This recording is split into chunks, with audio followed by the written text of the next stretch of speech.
All right, here we go. Episode 10, I believe, on the mid-season around the league update. We already played UConn. We smoked them. That was last episode. So we'll advance a week and then we'll take a look at the rest of the league, the rest of the nation. Commit Greg Rice, quarterback, 3-star, 4-star.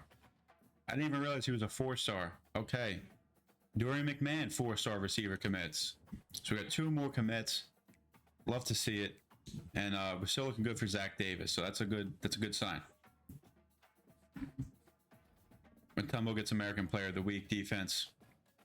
And we'll be playing Navy, but we're not getting into the game this week. This is just strictly around the league update. So let's take a look at recruiting. Looks like we have more hours. We're going to do that off camera, and then we'll show you in the Navy episode. But let's just take a look. We landed Greg Rice and Case in Orlando. Greg Rice is a 4-star, but he's got normal development most likely. And then Case in Orlando is a 3-star green gem, so he's a little better. Yeah,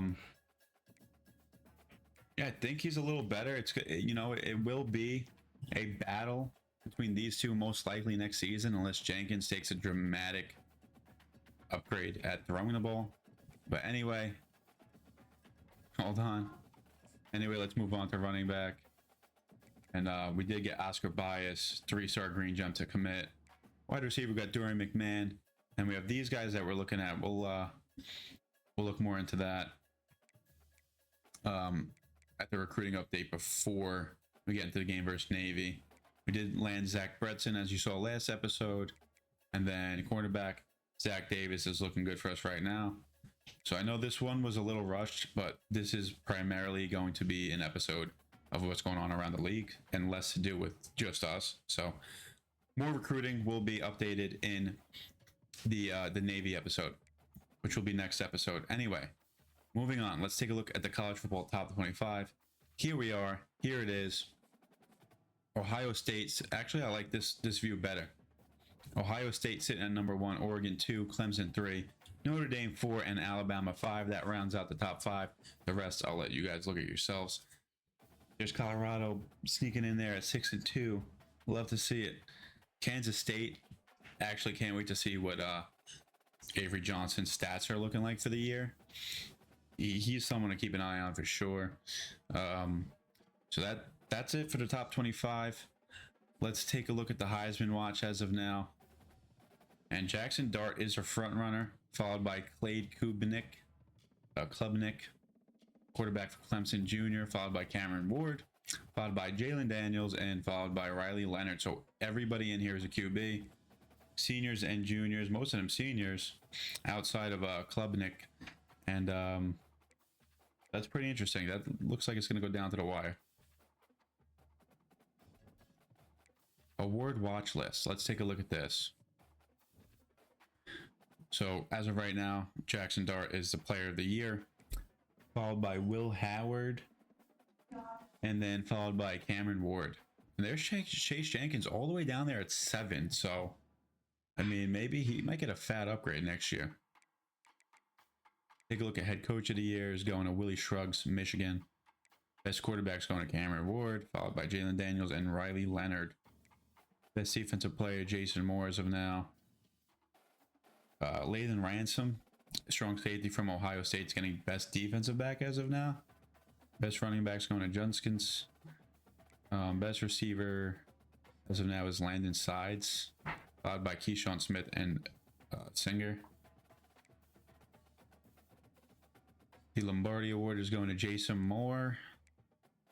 Golden Arms, Cameron Ward, followed by Daniels and Riley. Best defensive end is going to Prince, followed by Moore and Birch. Best lineman going to Ratledge, followed by Parr and Monaheim. Best tight end is going to Scott Jr., followed by Gallo and McCray. Rose Award going to Matthew Carroll. Best linebacker is going to CJ Hicks. Best center is going to Monaheim. And the best kicker is Riley Moore.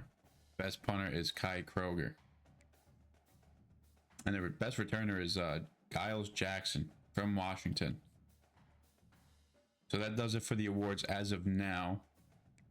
Let's Let's take a look at the bracket. The bowl projections we're not even gonna look at, it's a waste of time. Here's a look at the bracket. Look at BYU in there at 12, followed by Oregon, Miami, NC State, Tennessee, Notre Dame, Texas, and Alabama, with Liberty, Ohio State, Ole Miss, and Clemson all getting bye weeks. Pretty interesting. Wonder how that'll finish out. Let's take a look at the season stats. Take a look at our team first. Chase Jenkins, 2,000 passing yards, 20 touchdowns, 2 interceptions. So a really good ratio. The completion percentage isn't there. And like I said many times, he's not there as a thrower of the ball. He's very good at deep throwing, and that's because we get the ball out very early. And he's got a lot of air under his ball, almost too much. And obviously we do him a favor by being able to time that up correctly, but we could just credit that to his timing. His release is very good. Yeah, the only thing he can really do is throw deep and run. So hopefully he progresses. If not, we might have one of the true freshmen starting for us next year. Rushing, Dean Connors, one of the best in the nation. He has 117 for 807 and 8 touchdowns. And this is why Jenkins is in the play for player of the year. He's got 114 rushes for 558, 4.9 per carry, and 10 touchdowns. Receiving the ball, Rawson McNeil, 17 for 537 and 5 touchdowns, followed by Dickman's 508 and 4 touchdowns. And there's Ransom, 372 and 6 touchdowns, who's been turning it up the past few games. Take a look at defense. 69 tackles for Gabriel Taylor, 59 for DJ Arkansas with 11 tackles for a loss. Taking a look at the sacks, Matumbo's got 4, 1.5 for Floyd, 1.5 for Bonish, 1 for Arkansas, 1 for Fresh, 1 for Stevens, and 1 for Basie. 2 interceptions for Fresh, 2 interceptions for Stevens, 2 for Marcus Williams, and 1 for Gabriel Taylor. And apparently, I guess because he's not on defense, that would make sense as to why Dickman's not on this list. All right, now let's go ahead and take a look at national stats. Taking a look at the passing, Brady Shagger is leading the nation in passing yards with 2,800. So we're actually like not as far as behind in passing yards as I thought. I mean, 800 is a lot, but in reality, it's really not that bad. Followed by Chandler Morris, followed by Cameron Ward, and Nicholas Vattiato. Noah Fafita, this is somebody I would potentially keep an eye on for the Jets franchise. But here's Jerry Bohannon, senior quarterback for BYU, who's actually leading them to a good record. Haynes King, someone I would actually again add to the short list for the Madden franchise.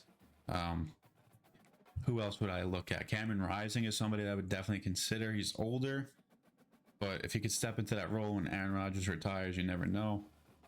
But the man who I'm most excited for is Preston Stone, Shador Sanders. It's not any of these guys. I'll let you know who it is when we see them. But let's take a look here. This is Jalen Daniels. Could be him too. Not gonna lie, could be him. He is a senior, so he's coming out next year. But where is he? I gotta go find him. It's Curtis Rourke. Will Rogers. Carson Beck. It's not him, believe it or not. Will Howard's looking pretty decent.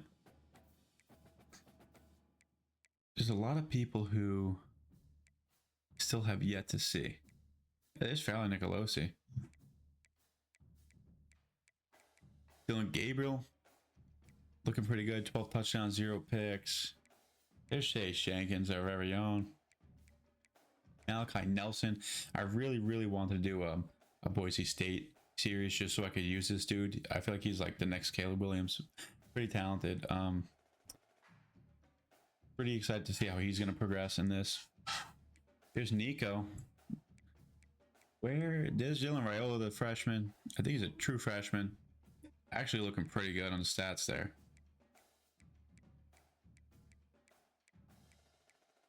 This is crazy, but we're just going down the list. I mean, checking out everybody here. Feel free to pause at any time so you could take a look at the stats. Somebody I would also take a look at, Garrett Green. There's going to be a lot of QBs in this class. A lot that we're going to be taking a look at. to replace Aaron Rodgers. And here he is, Quinn Ewers. This is who I really want. You know, the numbers aren't actually anything amazing, but they're good. They're good, and we'll see how he finishes the season. But I'm really excited for Quinn Ewers. Hopefully he stays as a late first round projection, and we can grab him, snag him, steal him. And there's Avery Johnson, the sophomore. This dude looks like a stud. I actually want to take a look at his attributes because I was looking at him in real life, looking at a few videos. 4-star, 6'2". So his break sacks at 85, throw powers at 91, speeds at 88 with 93 XL. The dude's a stud. He's a stud in real life. Let's go over to rushing. There's Ollie Gordon and Donovan Edwards. I wouldn't expect any other two. Wow. Look at Ollie Gordon, dude. You thought Donovan Edwards was having a good season. Look at Gordon. 967, 7.0 per carry, and 10 touchdowns. Both of these guys are having really good years. Here's Malachi Hughes. Dude ran all over us. Not surprised there. Omari and Hampton. And there's Dean Connors. We gotta get Dean Connors, you know, in the running here. We gotta get him more involved. I think he's one of the better backs. And I think he's capable of definitely, you know, getting into the top 5, top 3.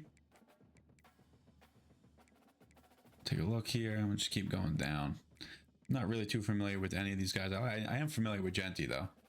Surprised he's not up there too, actually. CJ Baxter. I'm really excited to look at the receiving. We'll go a little further here. I'm not going to go too far down, but feel free to is Shea Jenkins leading all QBs in rushing? He is. That's impressive. That is impressive. I'm not going to lie. Where's the next QB? Next closest QB is Kyron Drones with 440. So we're leading by a lot. Moving over to receiving, there's Landon Sides with 989 and 9 touchdowns. Wow.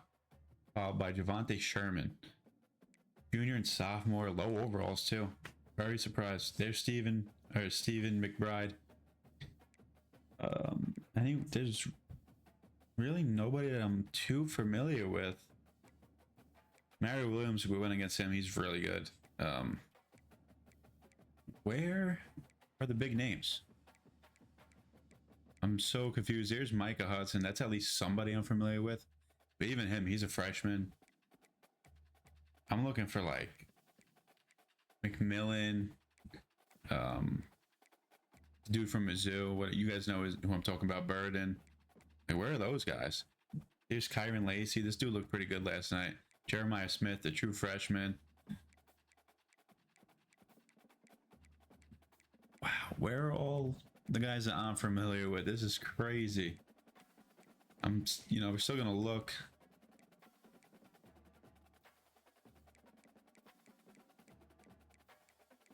Keyshawn Smith, that's somebody I'm familiar with. He's a senior. I thought he was a higher overall, to be honest with you. All right, Silas Bolden, that's somebody who I'm at least somewhat familiar with. 5'8". I like the other guy from Texas too. What's his name? Isaiah Bond. Surprised like none of those guys are up here, but then again, Ewers didn't really have that many passing yards. We're going all the way deep. We're going really, really far down here. And McNeil is leading above like some of the top names. So that's pretty interesting. That's as far as I'm going to go though. I'm not, not going to go too far down. Let's take a look at defense. Tackles, Tristan Newsome, Luke Murphy, and Jake Beebe. Sacks, 4 for Javonte Mackey. So we actually have 4, which would tie the national lead. That's pretty cool. And then 4 interceptions by Dylan Hazen and Glendon Miller. And 3 from Jaden Pearson. So that's going to do it for national stats. Records, I think it's like school records and shit. Miami, Cameron Ward sets new single season school record for passing touchdowns. Okay, wow. So there he is breaking records for Miami. Let's take a look at this. real quick, just in case there's anything. There's nothing as of right now. All right, so I think that just about does it for the Around the League update. I don't think I have anything else to show. Showed the award, showed the Heisman, showed the stats. That's it for this one. I think that's episode 9 or 10. Either way, come back next week when we take on Navy. And then also I have that big recruiting update for you guys. So you're going to want to take a look at that. I'll see you then.